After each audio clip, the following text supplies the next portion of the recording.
बिस्मिल्लाहिर्रहमानिर्रहीम। नाज़रीन अस्सलाम वालेकुम। मैं हूं आपका मेज़बान साबिर शाकिर वफाकी दारुल इस्लामाबाद से कुछ ताज़ा तरीन और अहम मालूमात के साथ खबरें ही खबरें हैं। पहली खबर यह है कि हुकूमत अभी भी कोशिश कर रही है कि जुडिशल कू किया जाए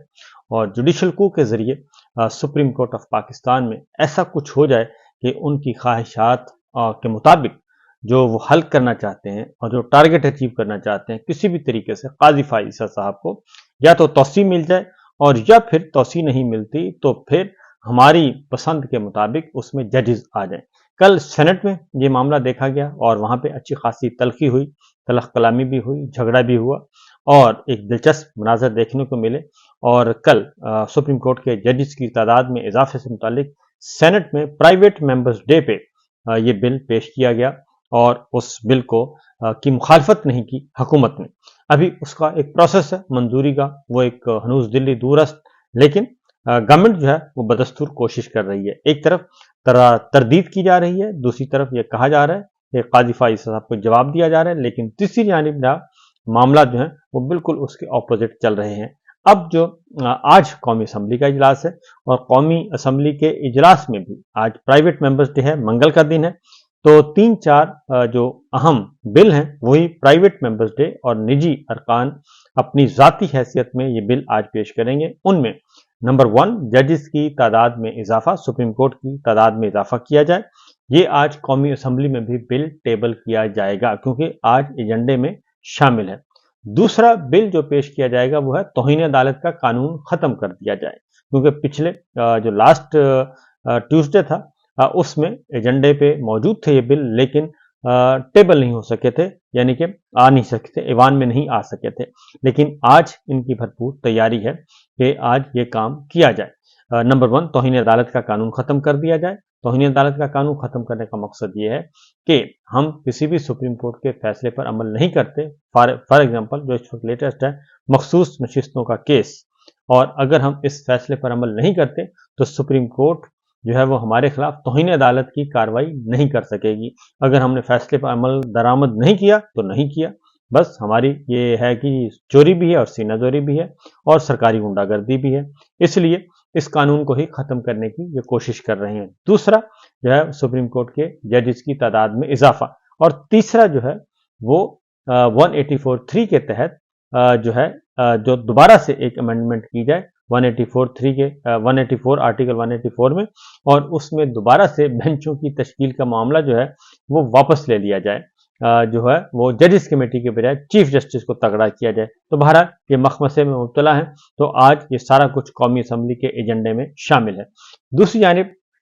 अदलिया को ही फतह करने की एक और कोशिश की जा रही है, और वह जनाब जस्टिस तारिक महमूद जहांगीरी साहब के खिलाफ जो है मामला आ चुका है। तो कल इन्होंने रिपोर्ट ले ली, परसों एक प्रोफेसर साहब को अगवा करके सिंडिकेट कराची यूनिवर्सिटी से एक रिपोर्ट हासिल कर ली है और रिपोर्ट हासिल करके अपने पास रख ली है। लेकिन इस्लामाबाद हाई कोर्ट जो है वो भी इस मामले को अब टेकअप कर रहा है, क्योंकि ऑलरेडी तौहीन अदालत की कार्रवाई जो है वो इस पे जारी है जस्टिस तारिक महमूद जहांगीरी साहब के खिलाफ बेबुनियाद प्रोपेगेंडा करने और एक गलीज कंपेन चलाने पे सोशल मीडिया पे, डिजिटल मीडिया पे।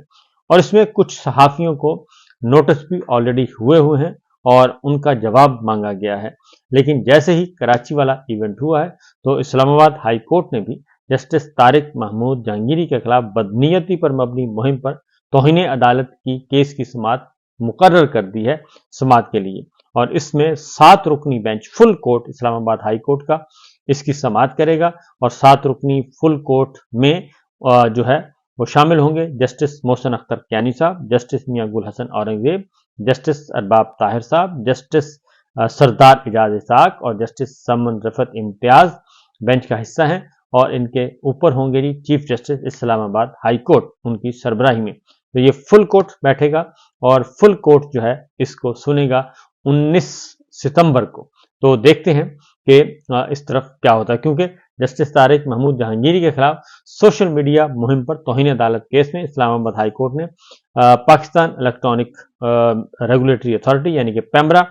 से जवाब मांगा है, पीटीए से जवाब मांगा है, और सहाफ़ी हैं गरीदा फारूकी हैं, अमार सोलंगी हैं और हसन अयूब, इनको नोटिस जारी किए हुए हैं और इनके اب دیکھتے ہیں کہ اس معاملے کو فل کورٹ اسلام آباد ہائی کورٹ کا کیسے دیکھتا ہے۔ اس کے بعد اگلی خبر ہے، اور اس کا مقصد بھی یہی ہے کہ جوڈیشری کو دبایا جائے، اور اسی کے لیے یہ سب کچھ کیا جا رہا ہے۔ تو کل جسٹس طارق محمود جہانگیری صاحب کے معاملے میں سینٹ میں بھی تلخ کلامی ہوئی، اور وہاں پہ بھی کافی حکومتی وزراء اور خاص طور پر لا منسٹر کے ساتھ پاکستان تحریک انصاف کے لیڈر آف اپوزیشن شیب الفراز نے کافی لیدہ کی، اور انہیں کہا کہ جناب آپ کیسے لا منسٹر ہیں کہ ایک جج کے خلاف پروپیگنڈا کیا جا رہا ہے، اور ایک جج کے خلاف کارروائی کے لیے بندے اغوا کیے جا رہے ہیں، اور وہ بھی سرکار کر رہی ہے اور آپ خاموش ہیں۔ اور سندھ پولیس بھی اور سندھ گورنمنٹ بھی اس معاملے میں بہت ہی کوئی ایگریسو نظر نہیں آئی۔ انہوں نے کہا جی تھوڑی دیر کے لیے اگر پروفیسر صاحب کو اٹھا لیے تو کیا فرق پڑا، یعنی یہ کوئی مسئلہ نہیں ہے، لا قانونیت آپ جو بھی کریں کوئی ایشو نہیں ہے۔ تو اس کے بعد جی اگلا جو خبر ہے جی وہ ایک اور ہی تھوڑی سی حساس نوعیت کی خبر ہے، اور وہ ہے اڈیالہ جیل میں۔ آپ کو معلوم ہے کہ عمران خان صاحب جب سے حوالات اڈیالہ جیل میں قید ہیں اس وقت سے 2 قتل ہو چکے ہیں، اور اڈیالہ جیل مسلسل وہاں پہ ریہرسل ہوتی رہتی ہے، ایکسرسائز ہوتی رہتی ہیں کہ جناب حملے کا خطرہ ہے، دہشت گردی کا خطرہ ہے۔ اور ابھی حال ہی میں لاپتہ ڈپٹی سپرنٹینڈنٹ جیل محمد اکرم، جو کہ لاپتہ ہیں، جن کو لاپتہ نہیں بلکہ ان کو اٹھایا گیا، سرکار نے اٹھایا ہے، اور اٹھا کے ان کو کہاں لے گئے ہیں یہ ابھی تک نہیں پتا، عدالت میں سب انکاری ہیں، لیکن ان کی اہلیہ اور ان کے بچے وہ بتاتے ہیں کہ جناب ہمیں گھر میں آ کے دھمکیاں دی جا رہی ہیں کہ خبردار آپ نے کوئی حرکت کی اور محمد اکرم کی بازیابی کے لیے ہمارے خلاف کوئی بیان دیا عدالتوں میں جا کے، وہ بالکل ٹھیک ہے، ہم ان کو دوائیاں شوائیاں پہنچا رہے ہیں، لیکن اب ہوا ہے ہوم ڈپارٹمنٹ یعنی کہ جیل خانہ جات نے ڈپٹی سپرنٹینڈنٹ محمد اکرم جو کہ لاپتہ ہیں اور جن کا معاملہ عدالت میں موجود ہے، ان کو شو کاز نوٹس جاری کر دیا ہے کہ جناب وہ فلاں جو ہوئے تھے اڈیالہ جیل میں قتل، ان کی تحقیقات ہوئی ہیں اور اس میں آپ ذمہ وار قرار پائے ہیں، لہٰذا آپ کو شو کاز نوٹس جاری کیا جاتا ہے اور 7 دن کے اندر اندر اس کا جواب دیں۔ اب وہ کیا جواب دے گا، اور یقیناً وہ جن کے پاس ہے ان کو وہیں پہ یہ نوٹس پہنچایا جائے گا، انہیں ڈرایا جائے گا، دھمکایا جائے گا۔ دیکھیں یا تو آپ مان جائیں کہ آپ عمران خان صاحب اور جنرل فیض حمید کے درمیان کوئی سہولت کاری کر رہے تھے، یا تو سٹیٹمنٹ دے دیں، یا پھر آپ تیار ہو جائیں، آپ کی نوکری بھی جائے گی، آپ کے بچوں کے ساتھ یہ ہوگا، آپ کے فیملی کے ساتھ ہوگا۔ اس طرح کے حربے جو ہے اس بات کا خدشہ موجود ہے، کیونکہ آلریڈی ان کی اہلیہ جو ہیں وہ بتا چکی ہیں کہ ان کے گھر میں 2-3 دفعہ ریڈ ہو چکا ہے، اور کئی لوگ آتے ہیں، 20-25 لوگ آتے ہیں سیکورٹی کے، جس میں پولیس بھی ہوتی ہے، سادہ کپڑے بھی ہوتے ہیں، کوئی اینٹی کرپشن کا تعارف کروا ہوتا ہے، کوئی کچھ کروا رہا ہوتا ہے، تو وہ بھی آئے ہیں، لیکن ابھی تک محمد اکرم نے نہ ہی ان کو کسی عدالت میں پیش کیا گیا اور نہ ہی کسی نے اون کیا ہے کہ وہ ہمارے پاس ہے۔ بہرحال اب ایک اور جھگڑا ہوا ہے اڈیالہ جیل میں، اور اس کو حوالاتیوں کا جھگڑا کہا گیا ہے، اور کٹر کے وار سے ایک حوالاتی کو زخمی کر دیا ہے، اور اسسٹنٹ سپرنٹینڈنٹ عمران شہزاد کی مدعیت میں اس کا مقدمہ بھی درج کر لیا ہے۔ یہ واقعہ ہوا ہے جی 3 دن پہلے 29 اگست کو چکر مسجد کے قریب واقعہ پیش آیا اڈیالہ جیل کے اندر، اور قتل کے مقدمے میں گرفتار حوالاتی آتش حسین نے حوالاتی انجم سے لڑائی جھگڑا کیا اور خود ساختہ کٹر کے وار سے انجم کے گردن، سر اور کندھے کو زخمی کیا، اور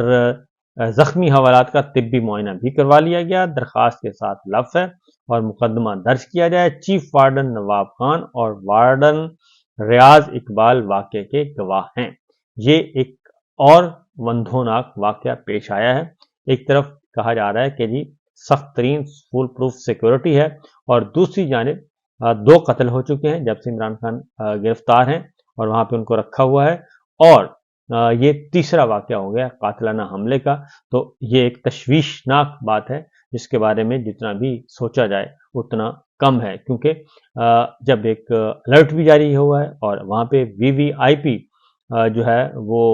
قیدی موجود ہیں اور انتہائی ہائی سیکورٹی زون میں ان کو رکھا ہوا ہے، لیکن اس کے باوجود جیلوں میں جھگڑے بھی ہو رہے ہیں، دنگا فساد بھی ہو رہا ہے، اور یہ سب کچھ ہو رہا ہے، اور 61 ملازمین جو ہیں وہ بیک وقت جو ہیں وہ بیک جنبش قلم جو ہے وہ ان کو تبدیل کر دیا گیا ہے، اور 3 دفعہ जेल का अमला और अफसरान तब्दील हो चुके हैं। ये एक पुरस्कारियत बहरहाल मौजूद है। अब आते हैं जी अगली खबर की तरफ, और वो खबर है आर्मी चीफ की एक्सटेंशन का मामला। और अभी आर्मी चीफ की एक्सटेंशन बहुत दूर है, उन्होंने रिटायर भी बहुत लेट होना है, यानी कि अगले साल नवंबर में उनकी रिटायरमेंट है, लेकिन उनके तस्करे जो हैं वो अभी से आना शुरू हो गए हैं। और ये हैरानकुन खबर है, और वो खबर है जी कल डॉक्टर आफिया सिद्दीकी का केस था इस्लामाबाद हाई कोर्ट में सरदार इजाज इसहाक साहब की अदालत में। और वहाँ पे जो गवर्नमेंट है यानी कि सरकारी वकील में एडिशनल अटॉर्नी जनरल, वो काफिया सिद्दीकी के बारे में खत लिखना है, और खत भी नहीं लिखना बल्कि हुकूमत ने एक रहम की अपील है, उसकी इजाजत देनी है अमरीकी वकील से, अमरीकी वकील को इजाजत देनी है कि वो कर सकते हैं, एक अपनी मर्जी जाहिर करनी है गवर्नमेंट ने, इनका कोई पैसा वैसा नहीं लगना, कुछ नहीं लगना। और लेकिन ये जो दरखास्त है ये भी नहीं दी जा रही, क्योंकि उसमें अपील करनी है अमरीकी अदालत से कि इनको इंसानी हमदर्दी की बुनियाद पर डॉक्टर आफिया को रिहा कर दिया जाए और पाकिस्तान जाने दिया जाए। ये है एक अमरीकी अदालत के लिए दरखास्त, अमरीकी वकील ने करनी है, अपनी तरफ से करनी है, लेकिन अभी तक उनको इस ड्राफ्ट की भी इजाजत नहीं दी जा रही कि वो अमरीकी हुकाम अमरीकी अदालत में रुजू कर सके। कल ये मामला इस्लामाबाद हाई कोर्ट सरदार इजाज इसहाक साहब की अदालत में जब सामने आया तो ये हियरिंग चल रही है, काफी अरसे से चल रही है। तो कल ये खुदा खला के जनाब उस पर अभी सोच विचार जा रही है। तो जस्टिस सरदार इजाज इसहाक साहब ने कहा कि फौजिया सिद्दीकी के जो अमरीकी वकील हैं क्लाइव स्मिथ, वो वीडियो लिंक के जरिए मौजूद थे, और क्लाइव स्मिथ ने आफिया सिद्दीकी के केस के हवाले से कोशिश की कि अफगानिस्तान भी गए, अदालत ने कहा, और उन्होंने हुकूमती ऑफिशियल में कोई भी ऐसा नहीं जो कहे कि हम स्मिथ के साथ खड़े हैं। जस्टिस सरदार इजाज इसहाक ने कहा कि कोई भी हुकूमती ऑफिशियल ऐसा नहीं है कि जो अमरीकी वकील के साथ खड़ा हो जाए, और जो कि डॉक्टर फौजिया सिद्दीकी की रिहाई के लिए इंसानी हमदर्दी की बुनियाद पर कोशिश कर रहे हैं। तो जस्टिस सरदार साहब ने कहा कि मुझे समझ नहीं आ रही हुकूमत को खौफ क्या है, हुकूमत मुस्तकिल बुनियादों पर फौजिया सिद्दीकी को सपोर्ट कर रही है, एडिशनल अटॉर्नी जनरल ने कहा। तो उसके बाद उन्होंने कहा क्या आप रहम की पिटीशन में व्हाइट हाउस को लिख रहे हैं या नहीं, क्योंकि दो इस वक्त चांस बन सकते हैं, एक अमरीकी अदालत रिहा कर सकती है इंसानी हमदर्दी की बुनियाद पर, और दूसरा प्रेसिडेंट बाइडेन जो है वो जाने से पहले भी वो कैदियों की सजाएं माफ करते हैं, तो वो माफ कर सकते हैं अगर हुकूमत चाहे तो। लेकिन पता चला कि अभी तक जो हुकूमत है वो अभी संजीदा नहीं है। हुकूमत कौन सी? शहबाज शरीफ साहब की हुकूमत की बात हो रही है। एक हफ्ते में आफिया सिद्दीकी रहम की अपील पर का ड्राफ्ट जो है वो पाकिस्तानी हुकूमत के साथ शेयर करें, अदालत ने क्लाइव स्मिथ को हदायत की। अब जब ये बहस हो रही थी तो उन्होंने कहा कि जनाब आप मसला क्या है, आप क्यों ऐसा कर रहे हैं, डिले क्यों कर रहे हैं डॉक्टर आफिया सिद्दीकी की रिहाई के बारे में, अगर चांस बन रहा है तो सपोर्ट करना चाहिए गवर्नमेंट को। तो एडिशनल अटॉर्नी जनरल के पास कोई जवाब नहीं था, वो उन्होंने कहा कि इसके लिए वक्त चाहिए और 2-3 हफ्तों का वक्त दे दें, तो ताकि उसके मुताबिक हम आगे बढ़ सकें। तो जस्टिस सरदार इजाज इसहाक साहब ने कहा कि जनाब आप ये समझें, सरकारी वकील से एडिशनल अटॉर्नी जनरल से, कि आप ये समझें कि ये आर्मी चीफ की एक्सटेंशन का मामला है, और आप समझें कि ये आर्मी चीफ के एक्सटेंशन का मामला है, तो फिर ये जल्दी हल हो जाएगा। यानी आप उस तरह की तवानाई और उस तरह की तगदो जाहिर करें जैसा कि आर्मी चीफ की एक्सटेंशन के वक्त किया जाता है। तो ये एक सियाको सबाक से हटकर ये मामला आया है, वहाँ पे रिमार्क्स हुए। तो ये एक आज खुद एक बड़ी खबर है। अभी 15 महीने पड़े हैं आर्मी चीफ आसिम मुनीर साहब के रिटायरमेंट में, लेकिन उससे पहले ही आर्मी चीफ की एक्सटेंशन का तस्करा होना शुरू हो गया है। तो ये आज खुद एक बहुत बड़ी खबर है। तो देखते हैं जी क्या बनता है। इजाजत दीजिए, अल्लाह हाफिज।